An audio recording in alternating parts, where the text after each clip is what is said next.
Hi guys! Welcome to Sway Me. In today's episode, we are going to be discussing the topic, the cost of being Black. Right, and we're going to be focusing on the experience we have as Black people in the Caribbean and in North America. Absolutely. All right, but before we start, let's talk a little bit about what it means to be Black. Like, to me, what it means to be Black, and to you, what it means to be Black. So let's start with you since I raised the idea. Okay, cool. All right, so I'm gonna give the simplest answer for this to me. To be Black, to me, it's just to be a human being, just simply existing as a person with this skin color. To me, is what being Black is. Oh, a person with this skin color. Okay, that makes sense. Of course, there's ranges of that skin color, but we're just human beings. Yeah. I feel like asking somebody what it means to be Black is such like a loaded question because being Black is such a multi-tiered or multifaceted thing. Yeah, a lot of different contexts you a can lot use. of context. And it varies in different countries, different regions, different times, different cultures, different families. Right. Because people view Blackness in so many different ways. Right. You know? There's no one answer because what being Black to me is my experience can be different to a person, let's say, who grew up in Russia being Black. So yes, absolutely. It really depends on the person. But to give an answer that encompasses everything for you, let's say for you, what's being Black to you? To me, being Black is being able to rise above challenges. And my reason for that is that for most of our lives, I'm speaking for my ancestors here, not just for myself. We have been learning or taught to fight based on our experiences. Black people have been through oppression, and for me, being Black is not just embracing that part of our heritage, but also rising above it. So that's what being Black is to me. Do you think all Black people have to rise above something? Yeah. Everybody. Yeah. Like, I feel like every Black person has to or should try to rise above that segregation and discrimination with which we had to deal, our ancestors had to deal for so many years. But that's the ancestors. What about people who are growing up today? Not everybody has to overcome something today. We're indirectly influenced by it. So even if I'm Black and I grow up in a well-off household, I would still say that I'd have to deal with other people who weren't raised in such a household, who have a different perception of Black people. Okay. And I can give you an example for why I said that. Yeah. Which country are you talking about here, by the I'm way? talking about the US. Okay. Yes. All right. I remember when I moved to Texas and I was living there for a little bit, and I tried to take the bus, and the bus driver was white, and when I tried to stop, I put my hand out and tried to stop the bus, and the bus didn't stop. And for me, I was clearly at the bus stop, but the bus stopped further down at a different stop for somebody who was of a different skin color. And for me, that I feel like was something that I couldn't quarrel or curse, or it wouldn't make sense for me to quarrel and curse about. But it was just like an eye-opener that I have to rise above this. I am better than, the way some people perceive me. And then another thing too is, this might be straying from the topic a little bit, but I took Ubers before in the US, and when I open my mouth, when I go into the Uber, when I've been in the Uber, people, like the driver, would say good morning, and they have a different kind of attitude. But then as soon as I open my mouth and they hear the accent coming out, it's almost like it's a whole different perspective of who I am as an individual. Their whole demeanor changes. Hearing that, yes, I'm still Black, but it's a different kind of Black. I don't know if that even makes sense, but It that was my does. experience. It does. Regarding the bus driver, what if he is cleared to stop at this one? What if it's just a thing where he doesn't stop at this bus stop, but the other one? Could that be a thing? Like, No, because I used to take the bus there almost all the and time. they always stop there. Not always, but most of the bus drivers Yeah. stop there because that's a bus Okay. stop. I know sometimes, like in my life as well, I'll go through things and I'll think, oh, it's because I'm black. Not often, because these things don't really happen to me often. But when it does cross my mind, it's weird because I'm looking at everything that could be the reason, not just, oh, it's because it's me. Because I've had this situation once where, what was it? I was working with a school and it was something with the payment, and I thought, oh, it's because it's me, but they were just doing that to everybody there. Another time I get what you're saying. Yeah. I totally understand that, but with that driver, I'm pretty sure it's because I was black. Okay. His whole attitude, I feel like, and in that area where I was too, it was like a lot of black people were like on drugs or like kind of tweaking out. And Were you so tweaking? I was. Well, as far as I know, I wasn't tweaking. But yeah, like a lot of the black people in that particular community. I'd be scared, honestly. And probably that's it. I feel like a lot of Caucasian people tend to get scared of us. I've had because people cross the road on me before. We cross the road? Like I'm walking and they cross the road to go on the other side. That happened maybe twice in my life. Yeah, so I mean, what am I gonna do?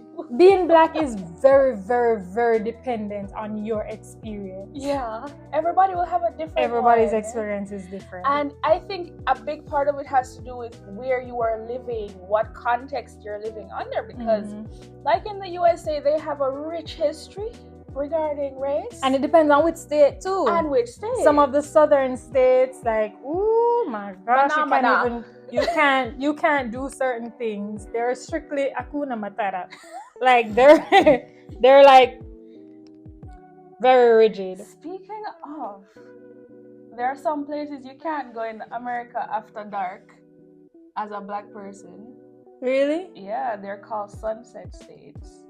Oh, is that one of the states where this one young man was wearing a hoodie and he was running and he got shot? I don't know. Did he get shot?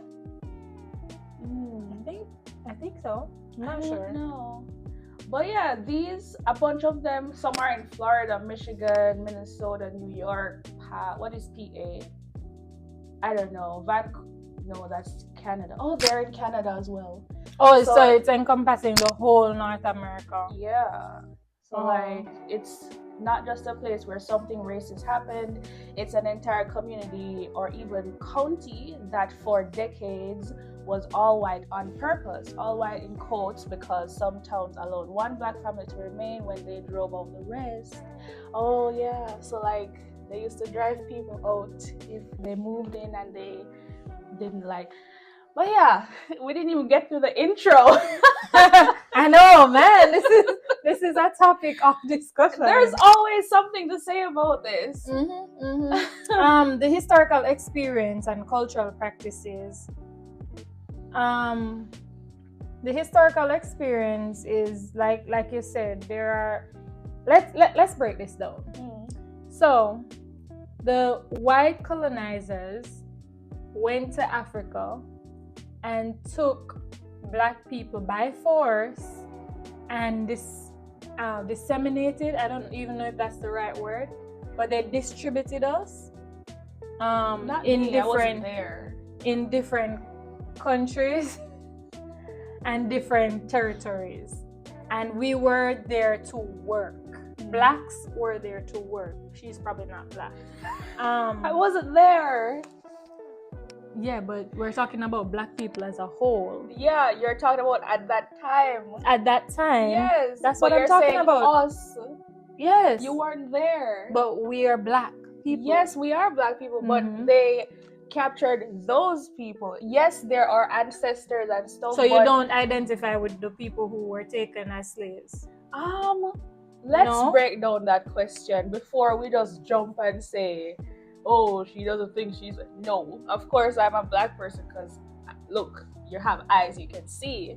But I'm saying that I wouldn't say we were taken. We. That's like. So you would say the black people, the white colonizers took the black people from Africa and enslaved them. Yes. Were you enslaved? But I identify as black, so hence the use of the term we and us. Yeah, but I'm looking at it as something that happened so versus what's happening separating now. yourself from what happened. I'm separating the time. This is this year and that was that year. No, you're separating yourself because the pronoun is what you're focusing on. Well, the historical experience, I feel like, has shaped the way black people behave, even today. So, of course, because as human beings, mankind, we all go through the world, having individual experiences. So, yeah, when people were enslaved and taken away from what they knew, and they were having kids, and all the kids knew were slavery and didn't know where they came from, and all they knew was hardship and struggle and people thinking you're less than what you actually are, etc. And that continues for generations. And yes, that definitely has an impact on a person's mindset, on a whole group of people.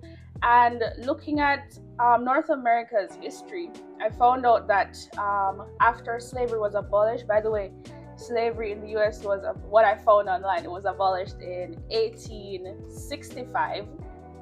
And even after that, like the Black Americans, they were trying to build their lives, like to move. Okay, fine, we're enslaved. What are we going to do now? Are we going to cry about it? No. They started building their own towns, and there was a Black Wall Street at one point. Madison Square Garden in New York, that used to be a Black community. A lot of towns were established with Black excellence. People, the family was together. I'm not saying everybody, but there was a value on family. And a lot of people, because that's what they knew as well, a lot of people didn't like that. So a lot of towns were flooded out. Blacks were being killed left, right, and center. And it was just a push for just a group of people trying to survive and making life for themselves. It was just always something else. So of course that breaks a person's mindset. Looking at how some places are now with a lot of crime, with a lot of poverty, and people with the mentality that, all right, this is just my life. I can see how a lot of people got to that place because for decades you're being stomped on and trodden on, and you're not seen as a person. I can see how a person starts to believe that, or just lose hope and give up. But that's not the case for everybody, because there are still some families, there are still groups of Black people who don't take that hardship and stuff and say, oh, this is me, I have to be discriminated against, I have to be sad. And it's not the case. You don't have to personalize that experience. Yes, it happened, it's horrible. I'm not saying it didn't happen and it's not horrible. I'm saying that you can see it, yes, it happened, and you can try and build yourself forward using that. It's not an excuse to say, oh, I'm going to be this, I'm going to leave my family, I'm going to do that because this happened to me. I don't think that that's a wise way to move forward as Black people. We can stand on our own 2 feet and use the opportunities that we do have now, because once upon a time there weren't. We have way more opportunities that we ever had, and we can use that to build a life. People are always going to fight against people, because that's human nature. Well, not nature, but that's how humans who Are. are exposed to evil in their life. That's how they just are for some reason. People are gonna fight against you regardless. But just to try and stay positive and try and keep moving forward and build up yourself and your family. Okay, so I hear you, and I don't dispute anything that you're saying. However, we are talking about the cost of being black. And the cost of being black, the things that black people are paying for now in current society, they didn't just pop up out of nowhere. They came from the historical context. And that is what we're talking about. Where black people are today, we're still a great way moved from the historical context. But that is where it started. And that is why I have mentioned that the historical experience has shaped the way we think. Like a family, like a child in an abusive family, there are two things that you can do. You can either reflect or mirror as an adult the behaviors of your parents, or you can choose not to. But we haven't got to that point in the discussion yet. For me, that I can say, okay, we are in a different place. Where I'm at is we are at the root. We're trying to figure out why is it that being black is such an issue, is such a cost. It comes at such a cost, high price. What has influenced black behaviors or behaviors in many black families? And yes, there are many black families or black people who have overstepped the cord that was set historically. But a great amount of blacks are still stuck. And likewise, I could say the same thing for whites. A great amount of whites still have a little teeny bit of the beliefs of their ancestors. And people will probably not like me for these views, but those are my views. So I do understand, I respect your views. I still feel like for me, these historical happenings, the slavery, the discrimination, the segregation has influenced the way that black people fight or black people try to progress. Because a lot of us, all right, I know, for instance, somebody who, a black person who bought some property in a fairly white neighborhood, right? And the idea behind it was to kind of prove that a black person can be up there in the same. Why would somebody have that mindset?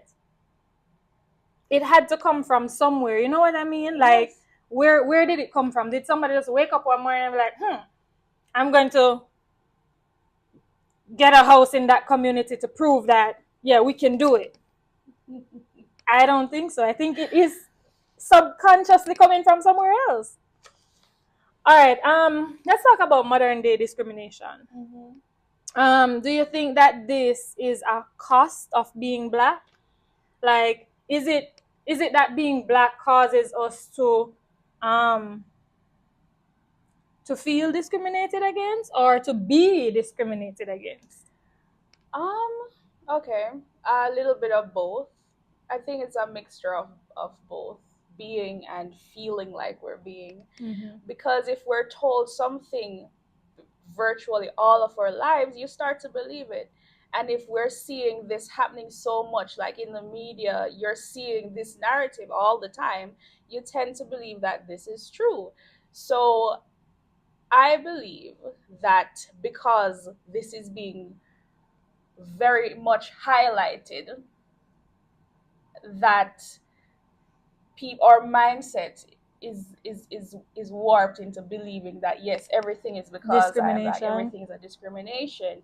And on the other hand, it's also true because we can clearly see that discrimination happens. I've heard several stories about black or women of color giving childbirth, in childbirth or in hospital, any situation where their concerns about their well-being aren't taken seriously. And there are studies, this is not a view, this is a fact. There are studies done to show like the type of medication given to people of color versus other people, it's different. So the healthcare system, that's a known fact that they treat different races of people different. Could it be because of our genetic makeup though? Sometimes, but sometimes it's just about pain management and who can afford it from who can? Nope. So what is the reasoning like? What do you think the reasoning is behind that? Discrimination. That's what we're talking about. So it's known, like even insurances that you can get, your insurance might cover this, but another person's insurance cover more. That used to happen earlier on, where Black Americans were given a highest interest rate on mortgages, to like discourage them from living in certain areas, and I think that still carries on today. Like a lot of stuff are in place to discourage certain behaviors, and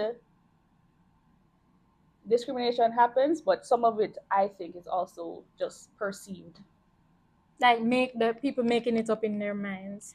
Like people are told how to think and they start thinking that way all the time. Told by whom? People are seeing this in the media all the time. TV shows that are coming out that are focusing on, oh, you're Black, so this happens. Like sometimes life just happens, and it has nothing to do with your race. All right, so I get that, yes, and that is true. But back on the subtopic of the cost of being Black, and there are certain things that Black people have to face. Unfortunately, like maybe nepotism, community and solidarity, and there are different things that Black people have to deal with. So when I talk about nepotism, like you said earlier, could be in the workplace, could be in the community, could be in the church, could be in a community group. I feel like sometimes Black people want to do things for the community or do things for the church, and they're not selected because people favor a different look. Aesthetic? Yeah, a different aesthetic, that's the word. Yeah. A different look on what they want. Let's say, for instance, there is a church in Atlanta that wanted to do a community outreach, and they picked the Black person because they wanted to get more people to come into the church. However, when they were going to do their international what do churches keep?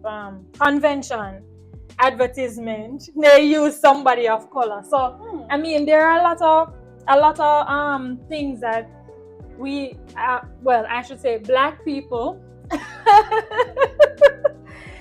can go through because they're Black. Speaking on nepotism, though, it doesn't only go one way, it goes back to the history of it, because North America, this is America, because other places will have a different story. But looking at the history of it, like we spoke about how businesses were destroyed and whatnot for Black Americans that were trying to make a life for themselves, and the housing stuff. So there is not really generational wealth among Black people as much as there is among other races. And therefore we didn't have a chance to do nepotism. I'm sure that if we were in high You mean within ourselves? Yes. Oh yeah, definitely. We didn't have that chance, because if I'm pretty sure, I feel like now we're getting the chance to do it there, like in entertainment. Yeah. I want to hear about different areas. I want to hear about like in other I feel areas, like not just entertainment. I feel like we rely so much on entertainment. you as want to Black talk about people. sports? You want to talk about music? What There's you want to more talk to about? life than sports and music. Okay, go I ahead. want to see Black people talk more, or the media push it more about Black people in like. No, but we're talking about nepotism and where we see it. Rather than, are we talking about where we want to see it or where we actually are I was seeing it? going to bring up a point about nepotism and why we weren't benefiting from nepotism. Okay. Yeah. So you brought up like music and stuff, and I was just saying I would love to see it in other areas like in law, real estate, the courts, whatever, medicine. So you other want to places. see nepotism or you want to see it I want to see togetherness? I Black don't people understand. succeeding and being a light shining on these areas and not just sports and music. That's what I was saying. But back to my first point about nepotism. Did you hear the story about LeBron James and his son, Bronny James? No. So people are saying that that's nepotism because his son got drafted for the NBA. Oh yeah, I heard about that. So if he's talented enough to get through, why not have some help if help was given? Because maybe he got there on his own merits. I'm leaning towards that view. But like, why is that a story? Nepotism has been going on since the start of anything to nepotize, if that's a word. Mm-hmm. So why does this now? I'm still stuck on, I get the whole LeBron James and his son thing, but I'm still stuck on the fact that you said you wanted to see nepotism in other areas or togetherness or Black success in other areas. What are some of the areas that you'd want to like see? I said earlier, in law, in medicine, real estate, other fields, not just the two that's always being shown, which is music. So you want to see more of that, more of those other fields. Yeah, okay. like a light being. Of course, there exists that, but like nobody's really talking about it unless you're looking for it. Like you go and research it, then you'll find something. But otherwise, yeah, that is true. I concur. What about in the Caribbean though? Nepotism or racism, being Black. We didn't touch on race. I guess everything there was because of being Black. Yeah, I feel like I can only speak to Jamaica because that's my real true experience. Yeah. I feel like being Black in Jamaica is for a majority of people the norm, and being Black, so to speak, is not the issue at hand. I feel like in Jamaica the issue is more so colorism and the shade of Black that you are.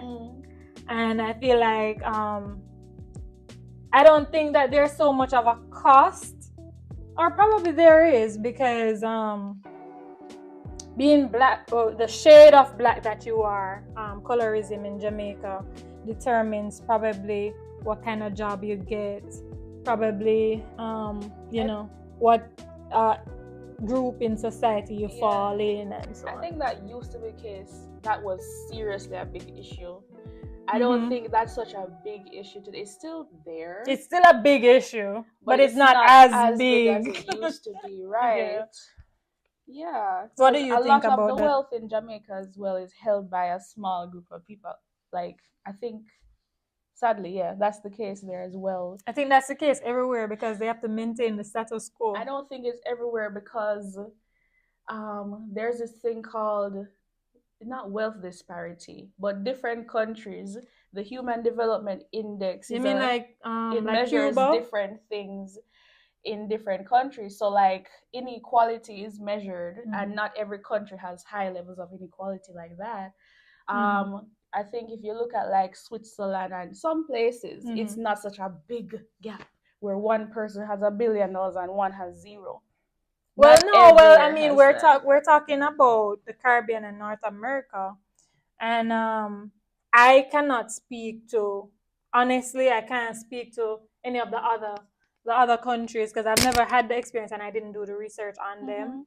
But for our Caribbean experience, I would say, and I can't even speak to some of the Caribbean islands either because I've never experience living in them and being around people of It's different similar. I had some colors. friends from some different Caribbean islands. I hear similar stories like Mostly lighter colorism. color. Yeah. Mhm. Yeah. Yeah. So another And thing, hair texture. hair texture. Oh yeah, that's a big thing in Jamaica because I mean, growing up, a lot of people would say, "Oh, you have good hair," and "Oh, your Good ear, hair. yeah, you have good ear. Your ear nice." Watch But at the Eddie same, Murphy's good hair video. but at the same time, I'm like, your hair is what makes you unique. I don't really usually wear my hair out, and I don't love big hair, but it is a part of me. And once you embrace that, then it's just, I mean, how you carry it is what makes the difference. Yeah. Because I can have the same hair texture as another girl, and she doesn't have confidence to wear it. Yeah. So then that's a whole other story. But to go back to the cost of being black and looking at black American, or looking at American culture and the way that the black experience is expensive, or the cost of the black experience is like, it's not always bad. There are good sides to the black experience or the cost of being black. Yeah. Black people have been faced with racial and identity issues for so long. And some people, like I said, have done the reverse. I look at somebody like Alicia Keys, who, when she just came out, she's a musician, and when she just came out, she had her natural braids and little beads in her hair. And where did that come from? That came from her African heritage and her wanting to embrace that. You know what I mean? So a lot of people praised her, lauded her for that, because of the fact that most black people, we think it's so easy to just put a perm in, or to just put a weave in, but to maintain our hair in its natural form really takes effort. That comes from somewhere as well, like black people. It happened recently as well. You mean the effort that we have to put in? No, man, or like what? the acceptance of it. Some people couldn't get jobs if they had their natural hair. It had to be straight. It had to be neat and clean and whatever. Absolutely. Locks used to be seen as, they used to say people with locks have lice and are dirty and don't wash their hair.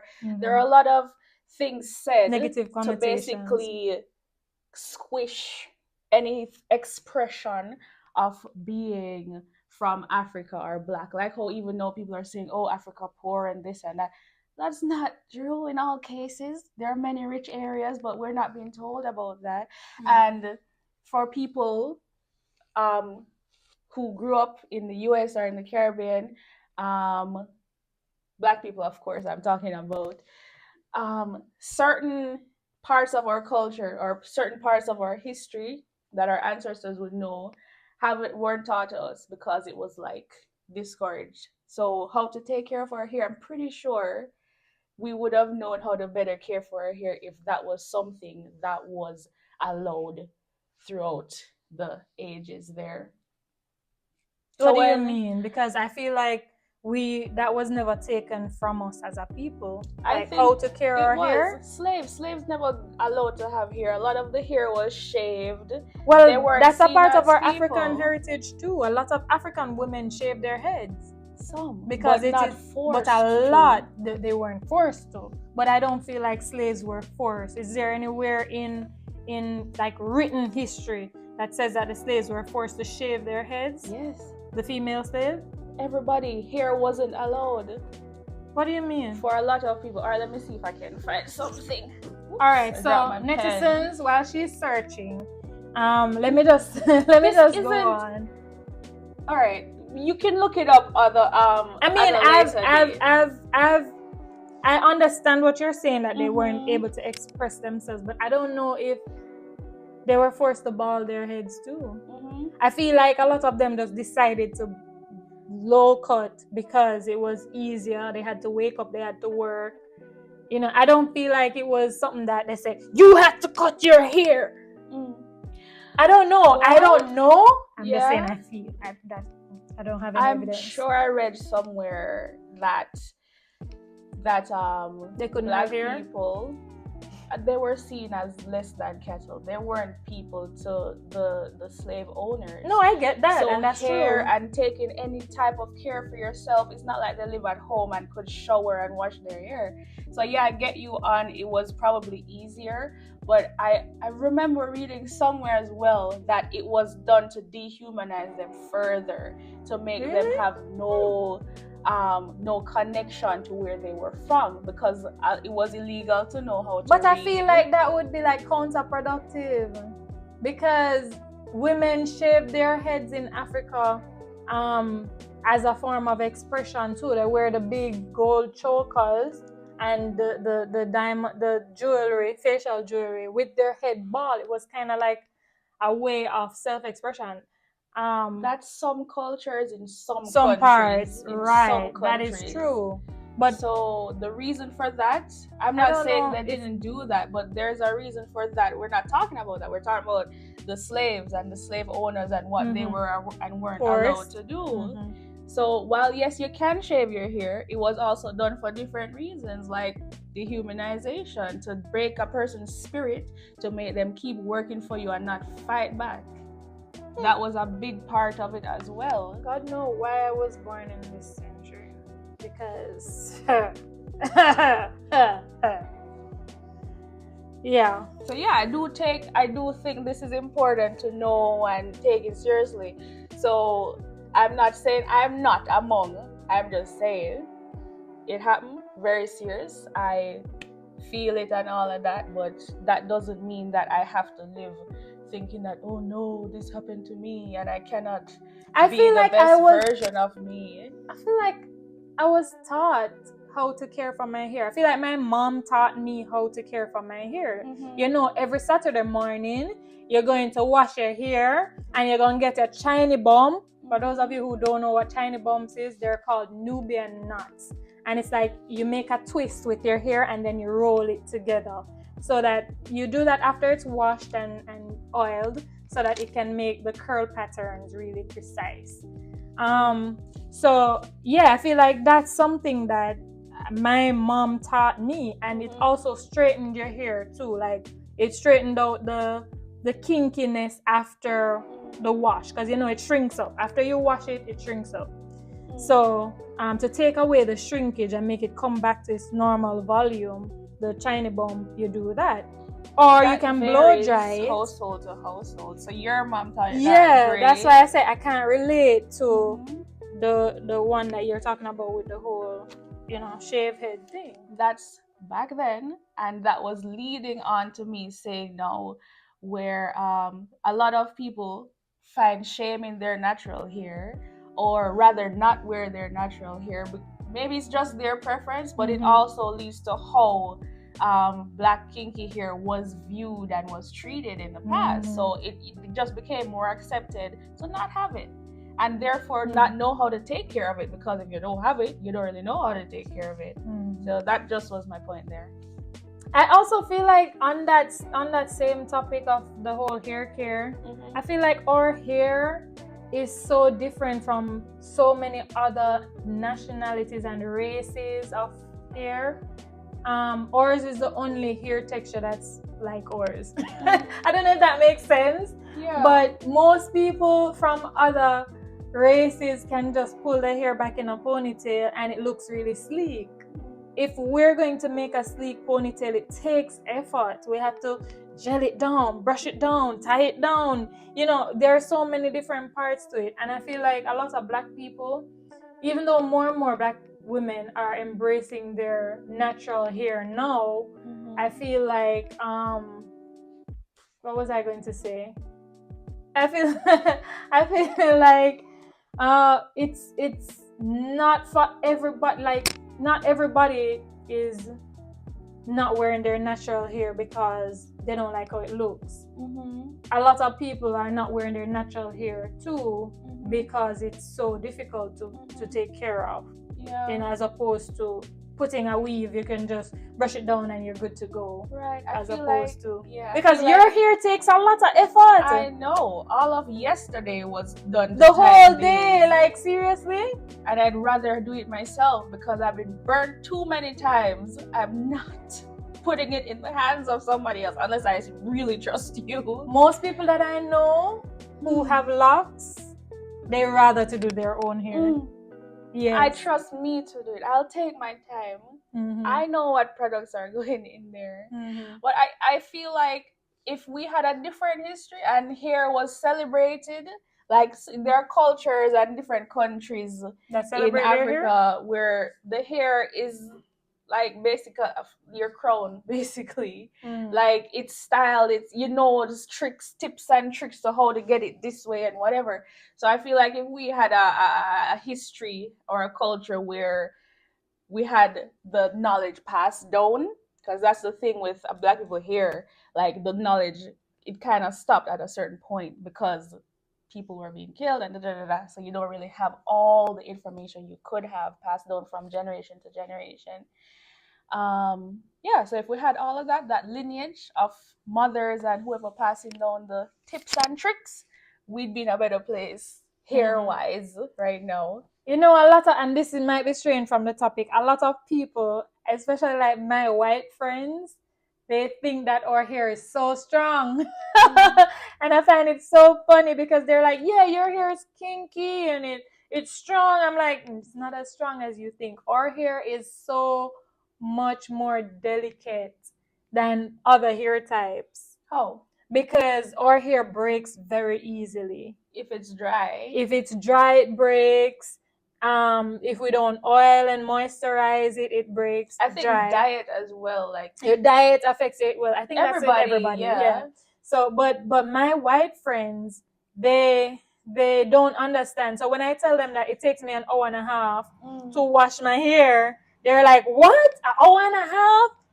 I'm like, "Yeah, it takes me an hour and a half because first I have to put in the shampoo and sud it up, and sometimes it takes a while to sud. Sometimes it takes a while to get all of the grease out of it. And it's just like they don't understand. They can just wash their hair every day. We could never do that because our hair used to, with locks, not with your natural hair out. It's brittle. It gets so brittle if you wash it every day. It doesn't have to, You can wash your hair every day. Yeah, it's just to know what to put in it. Everybody's hair is not the same. I know my hair. I could never wash my hair. But have you? I feel like there's a way that you could. When I have braids in, or if I'm wearing a protective style, then I can wash it every day. I feel like there's a way. But with my natural hair, first of all, I don't have an hour and a half every single day to be detangling my hair. I don't have the time.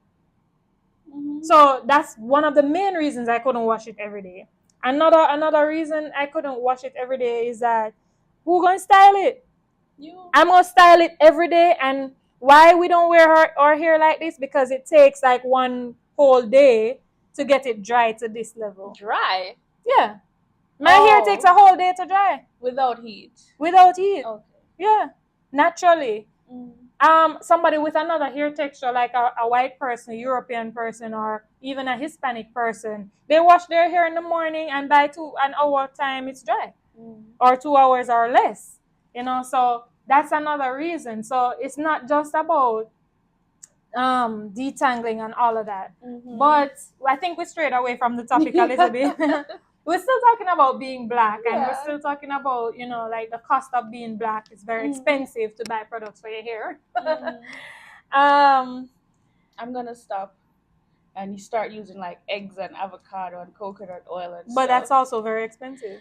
I eat them anyways, so it's gonna be in my kitchen anyway. So rather than having something that I have to go and purchase a bunch of things, I'm gonna stop doing that. I'm gonna make my own stuff. I'll give you some eggs to crack. I don't like eggs in my hair, partly because eggs are raw, and I don't like the smell of it.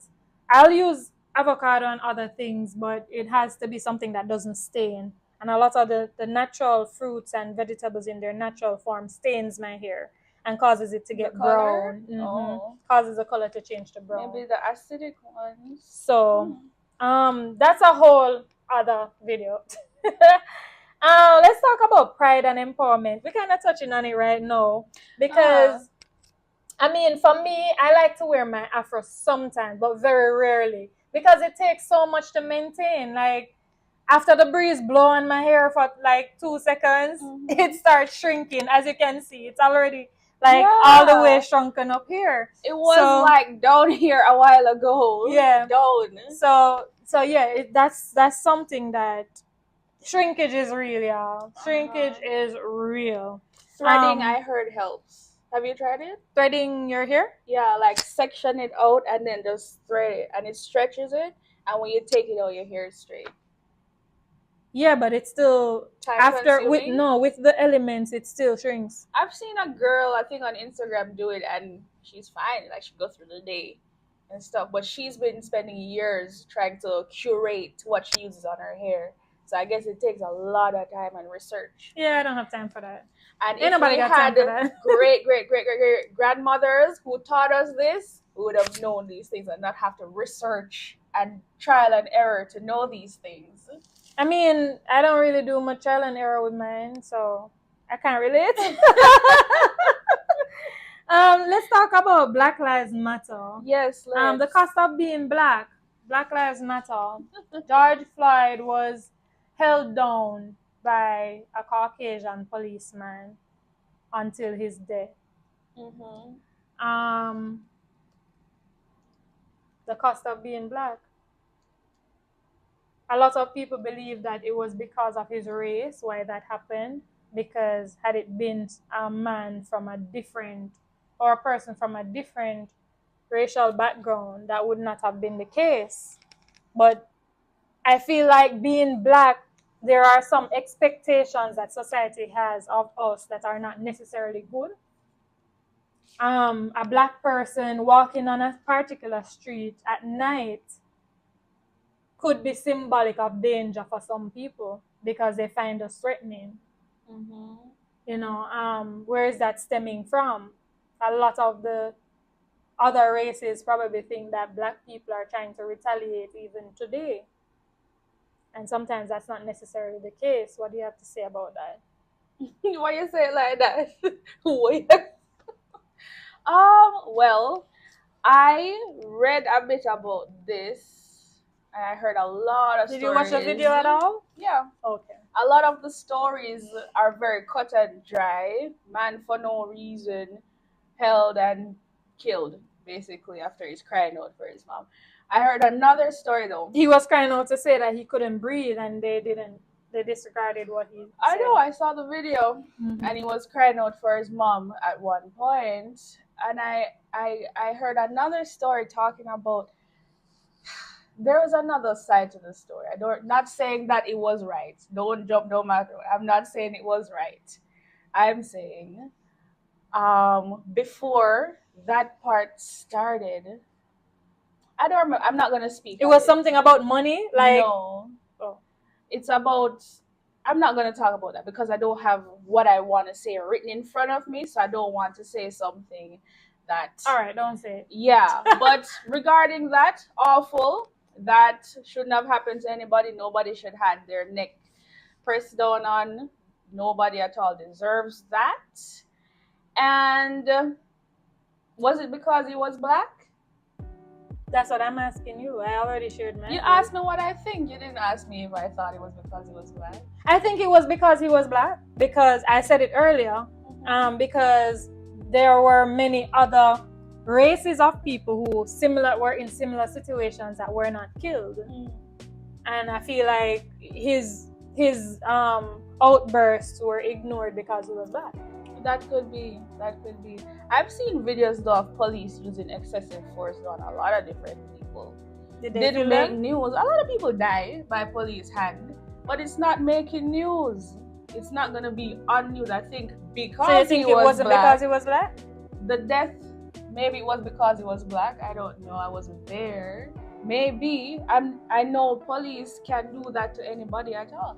I think that because it was because he was black is why it was pushed and everybody's outraged and stuff. It happens to a lot of people. Not saying it's right, no, not at all. Those aren't my words. I'm saying it's been blown up because he's a black man. And people, I think there's an agenda for there to be a divide among people in the world. So I think any chance that comes up for there to be white versus black, this versus that, is going to be taken. Because I feel like if it was a white man, it wouldn't have blown up like this. That's what I think about it. Awful. Condolences to the family. I'm not saying I don't think it's a bad thing. Don't take it like that. I don't think the internet's going to agree with what you're saying. That it's a bad thing? Yeah. They don't agree that killing George Floyd was a bad thing? No, they're not going to agree with. Well, let's see what they say. Said it's a bad thing. I hope nobody takes my words and say that I didn't say it. And I truly believe that that's awful. If that happened to somebody... But you also did say that if it was a white person, then it would not have been so public. That's what I said. I don't think the black community is going to agree with that part. Why not? That's just my thought. Aren't people killed every day? People are killed every day. Is it blown up like this one? I have no comments. I'm just saying it was warranted the way it was blown up, because in the moment, at that time, there were a lot of Breonna Taylor. There were just a lot of things happening where black people were dying innocently at the hands of cops. And so this was the people saying, listen, too much is too much. We've had enough of this and it needs to stop. This is interesting. So I found a graph showing the number of people. This is shot to death, not just killed by whatever means, by the police in the US from 2017 to 2024 by race. So it starts from 2017, but I'm gonna start from 2020. Each year it kind of gets high, and then 2024 it's low because we're just in July. I think by December the numbers will be. Why am I smiling? I'm sorry. This is not a joke to me. It's just. So why are you laughing? I like graphs and I like information and data and fact. That's what I like. So in 2020, people shot and killed by police in the United States. White people, 459. Black people, 243. Hispanic, 171. Other, 27. Jump to 2023. White people, 425. Black people, 229. Hispanic, 133. Other, 29. And then unknown, 347. So... Black people, according to this graph on Statista.com, the killings done by police in America, the majority are not black people. I'm not saying it is good in any form or fashion. So what's the majority? The majority is white people who are killed. This doesn't say by state either. I'm just trying to share the facts that I found. That's it. What is the percentage ratio of blacks to whites in America? Oh, that's a very good point. What is it? I don't know. That's why I'm asking you, because you're the one who did the research. I didn't do the research. Let's find out. I still feel like from historic times, that's a very white good point. people and Europeans have always had a greater deal of power. Ooh. In terms of society, in terms of a lot. Like, I feel like white people and Caucasians, Europeans, have always been like the leaders of society. And I mean, in their society, in our society, in North America, because even with the Indians, they came and they took over the Indians' land, completely disregarding that they were here. All the Indians, in fact, the Taínos, the Mayans, the Aztecs, I thought this was and about American the cost Indians. of being black. Yeah, so I'm getting to that part. I feel like with all that power that they've had, it's so much easier to oppress, or so much easier to keep the status quo. then, because it has always been that way. And I mean, I feel like a lot of us as colored people, we have decided to accept the way that it is.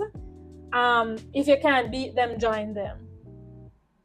You know what I mean? Like, I have friends that are white, and I love my white friends, and we hang out and we eye to eye, we have good times and all of that. But I feel like my experience is different being black, and the cost of being black for me might not necessarily be as harsh as the cost of being black for somebody else who is living in America.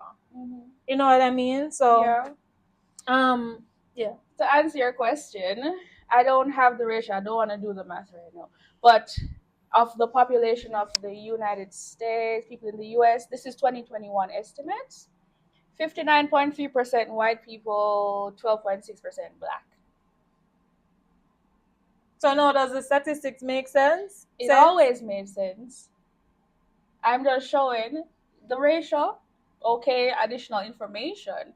But twice as many white people killed in 2023 and every year, kind of.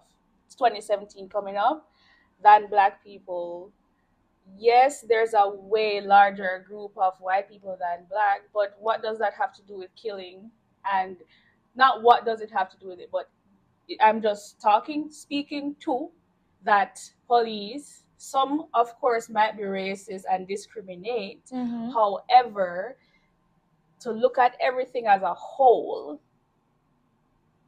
the number of killings is a fact. The ratio of black to white is a fact. But those two, while it does have an impact on the numbers, it still is true that there are killings being done. It's not like police are hunting down black people to kill. I don't think that's the case. What percentage of the police force is racist? There are racist people everywhere. No, and I feel like you're right, because racism is not the concern. My concern is that a lot of black people face these issues even when they haven't done wrong. Yeah. And it's just because we as black people are associated with the wrong. Even if you look at the movies, there are so many, the gangster or the bad man in the movie is usually a dark-skinned person. Movies aren't real life. It's either a black person, a Hispanic person, or a dark-skinned person. And for me, I feel like, all right, my heart start beating fast if the cops stop me. I don't care if it's black cop or white cop. I don't have that experience. So for me, this is my reality. It's not because I'm black. It's not because I am the cops are white. Yeah. It's just something that in my psyche, in my subconscious, it affects me. Likewise, there are some things that just affect black people more than they do affect white people. I feel like it comes down as well to the person, because absolutely, that's your experiences. But me, if I see a police officer, you just go about your day to say hi, how are you, or something, and move on. I don't expect. No, never. I didn't say if you see. I said if you're stopped. Yes, if I'm stopped too. Hi, how's your day going? Yeah, no. I don't feel like I'm discriminated against. I don't feel like I'm a victim. None of that. While somebody might don't like me because of how I look, that's their business, really. Oh yeah, absolutely. And I'm not going to live my life cowering in fear because, oh no, this happened. It's not about cowering. Things happen every day. That's true, and it's not about cowering in fear. It's about a subconscious. A lot of us, we put our concerns in the back of our mind, and we need to wrap this up. We put our concerns in the back of our minds, and so we can't really relate to what's really happening in our we're not in touch with our subconscious. That's what I feel.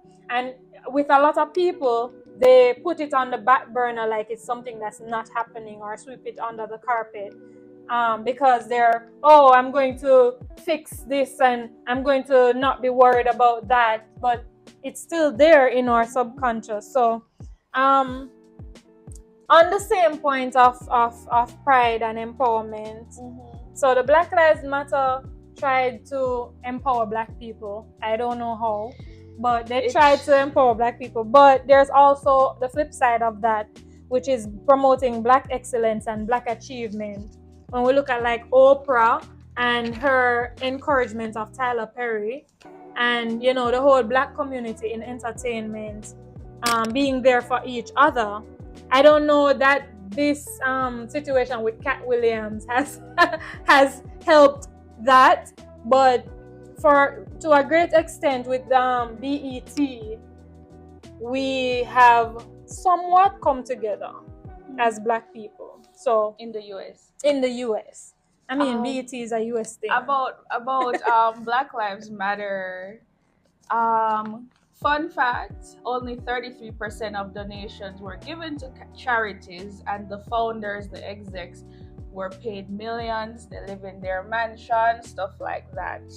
So just a little snippet there. If you want to do further research, just Google Black Lives Matter and see what funding actually goes to helping Black people in this, I forgot the word, wow, in disenfranchised areas. Is that the word I'm looking for? I don't know what you're looking for. But yeah, how much of those donations that hardworking people pay, how much goes to actual people in need? I feel like that's the case with so many charities. It's not just this one. I feel like that's the case with numerous charities across the world. So I feel like Black Lives Matter was used just to profit for whoever founded it and whatever.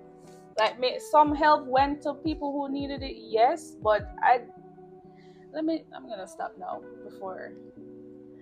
Wow, this is a heated thought process. But we have to wrap it up now, and I'd like to leave with the note that ultimately the meaning of being Black is personal, and it's evolving. It's an evolving concept. And it is essentially shaped by the individual's experience and cultural influences, as well as historical contexts. So, I have not been swayed otherwise. I still feel like the cost of being Black is very high. And I still feel like our historical context and our historical experiences as Black people have shaped what we're experiencing now. So what do you have to say to close? 100% agree that the history of it all has shaped where we are. So you have been swayed? Oh no, I'm not done.